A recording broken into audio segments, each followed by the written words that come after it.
Hi guys, how are you all? I've missed making videos, really happy to be making this one. I'm not going to engage in the self-flagellation routine. I was watching a video a few weeks ago and this girl is really getting into it like, oh my god, you guys, I'm so sorry. It's been so long since I made a video and like, and I was like, woman, you're living a life. We all get it, it's fine. And then I had a moment of self-reflection and was like, oh, I do that.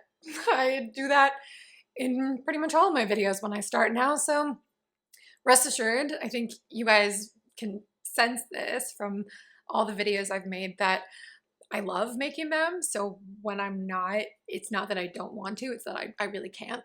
I am gonna talk a little bit about the reason though, just because it's about my general life. If any of you are interested, and if not, you can fast forward to the part where I start holding up the books. As you can probably tell, also this video is not planned at all. And it's a bit uncomfortable for me because I've always planned my videos from the start of this channel. I've at least written down the gist of what I'm going to say in advance. And it's not necessarily from an unhealthy perfectionism or whatever. It's just that, I think it's normal for a lot of people to think back on conversations and realize that you didn't say exactly what you wanted to say, or oh, I could have phrased that differently, or I shouldn't have said that. That wasn't actually that important. And it's a bit magnified in my experience. I probably think over past conversations a little more than the average person, or at least I would hope that it's not average what goes on in my head, I hope, for all of your sakes. So videos are such an amazing opportunity to say exactly what I want to say. And I totally get that other people are like, well, if I have to pre-plan everything, redundant, I would never actually end up sitting down in front of the camera, and I want it to feel like a chat, and I totally get that, but I think it can feel like a chat and still be really focused and whatever. I don't know why I'm bringing that up now because this video is clearly not going to be focused. Just warning you right off the bat. So work, which is the main reason I haven't been making videos. My work-life balance has been trash the past few months, and I'm really lucky that even in the most stressful periods, I've always loved my job. And in what was an unexpected turn of events, I got promoted last week and I'm really, really excited about it. And I'm telling that to you guys now because I'm gonna have a coworker on soon, at least I hope, and we're gonna discuss what we do at work. I've mentioned that I work in publishing, but no specifics, so we are gonna talk about some of the specifics in that video. This is another factor in my video making though, that a lot of the books that I have been reading and will be reading are books by our clients. And naturally, I'm not going to say anything bad about them on here because that's my job is to sell their books. You know what I mean? And my duty is to them. I take that very seriously. It's not like it stops when I leave the office. So I'm only going to mention any of the clients' books if I'm genuinely enjoying them. And I think based on all the videos I've ever made that you guys can trust me on that. I do not treat these videos like I'm an unpaid publicist. I've said that before, that this is not about selling you anything. It's just, little snippets of my personal reading life. And if there are books from work that I think are great, I'm gonna mix them in with the others as well, just like I would naturally. I'm gonna get into a currently reading update in a moment here, but first, I think I should make some kind of comment on the Women's Prize Longlist because it's been a brand on this channel and people will naturally ask me about it. So, okay, I turned 26 last year, and if you don't know this about the US healthcare system, under Obamacare, children can stay on their parents' healthcare plans until they're 26. And I think my body waited until I turned 26 to completely fall apart. And I talked about that a little bit at the beginning of this year, how everything has just been topsy-turvy.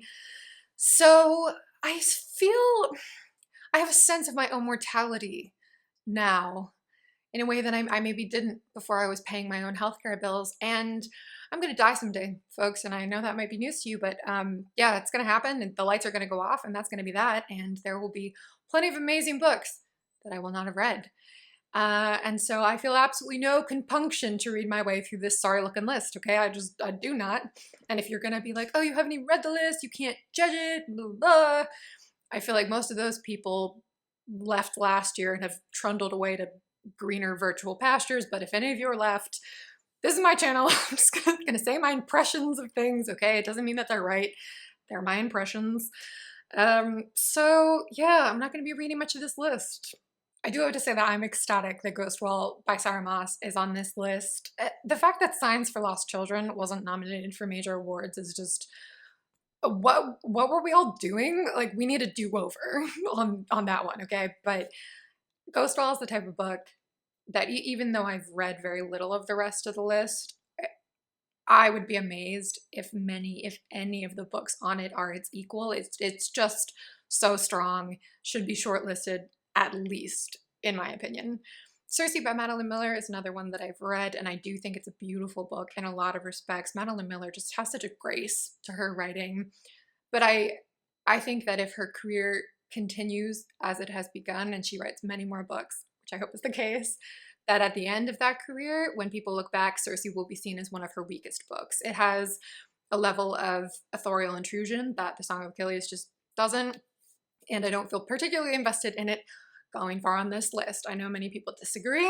You can come at me in the comments. That's fine. I've also read Normal People by Sally Rooney and really enjoyed it, and went on to read Conversations with Friends, which I think is a chillier but much more interesting book in the end. I just don't feel compelled to say much about Normal People, which in itself says something, I think. And then, as I posted a picture on Twitter where I categorized my interest in the remaining long listed books, you can go check that out if you want. But the ones that are top priority for me are Bottled Goods by Sophie van Llewyn. I'm pretty sure that's her name. I will write it down here if that's not the case. And then Milkman by Anna Burns, which I have in audiobook form and also physical form, so I'm going to alternate. I've been advised by a lot of people to do that. And Silence the Girls by Pat Barker. I really wanted to read it alongside the Iliad later this year, but I gotta be honest with you guys, I emailed publicist about it and haven't gotten a response, and I sort of fantasized that when I got up to this level of subscriber count that I wouldn't have to go through this so much anymore. So I just don't really feel strongly enough about it to continue making a bother of myself.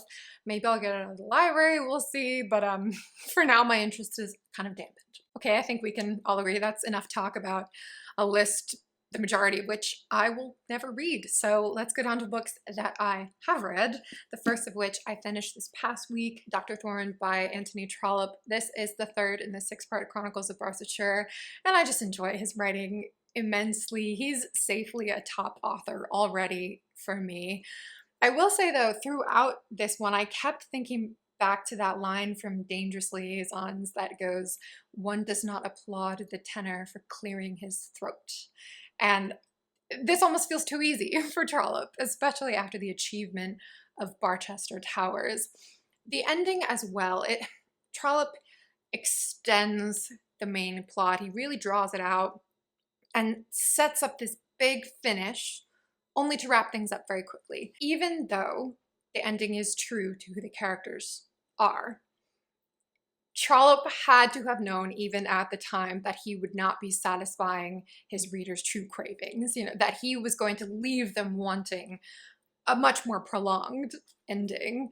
Still though, this was such a fun experience, as all of his books are, I'm guessing, and it's a really interesting look at tangled loyalties and a stinging portrait of class values. It's quite brutal in that respect. I'm currently reading 2 books that are completely engrossing. The first of those will be published in July by Little Brown. It's a short story collection called Maggie Brown and Others by Peter Orner.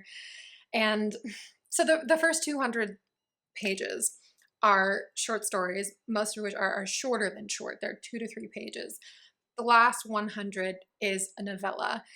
And so far, these stories are just beyond the ease and clarity of them and the fun of reading them. I just haven't had such satisfying short story experiences before, because a lot of the time it feels like I just become enmeshed in a world, and at that point, that's when I'm wrenched away. And in these, he just hits that sweet spot where it's you get a glimpse of what you're meant to see, and then you move on to get other glimpses. I also think of it as though Chekhov were a contemporary author, and if he were writing stories set mostly in California and Chicago, this is sort of what that would be like. And different stories play with Chekhov as well, which is super fun for me. I really suggest that you keep your eyes peeled for this coming out in the summer. The other book I'm currently reading is The Punishment She Deserves by Elizabeth George. This is a crime novel, and I feel like I finally found that author who, when I'm in the mood for crime, I have a person to go to now. You know, I was hoping Robert Galbraith would be that person. I found what I've read of those novels to be blech. Ton of French. I know this is controversial. Not for me. I find her overwrought writing rather distracting. And now Elizabeth George is going to be that person. And I have a lot of backlist to enjoy because this is number 20 in the Inspector Lynley series.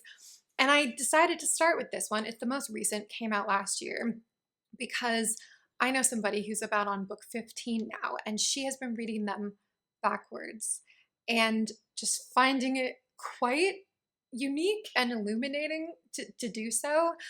I have also found, I can now attest, being 500 pages into this 700-page broad, that they can comfortably be read as standalones. Like I said, I'm on page 500, and the latter 250 pages have been more of your standard crime fare. I mean, a very well crafted example of that. But the first 250 pages I think is quite special.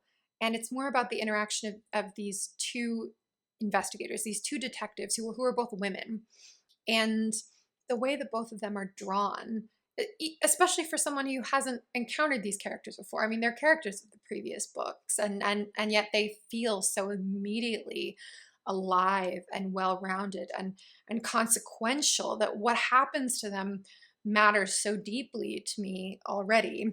And so I think if you're a fan of character-centered crime novels, that Elizabeth George is one that you don't want to miss. That's everything from me. I was totally like, I'm gonna make a 5-minute video today just to get back into it, and now I have gone on and on because evidently I had a lot to say. So please give me life updates, people. I don't see you that often anymore, so this is your opportunity. Get it while it's hot down in the comments. And I guess I can't end by saying I'll see you soon, because that's been a lie in the past. But hopefully when I see you at some point in the not too distant future, I will be on with my coworker to discuss what I'm doing and all the time I'm not on your video screen. Bye guys. As always, thank you so much for watching, and I hope you have a great week.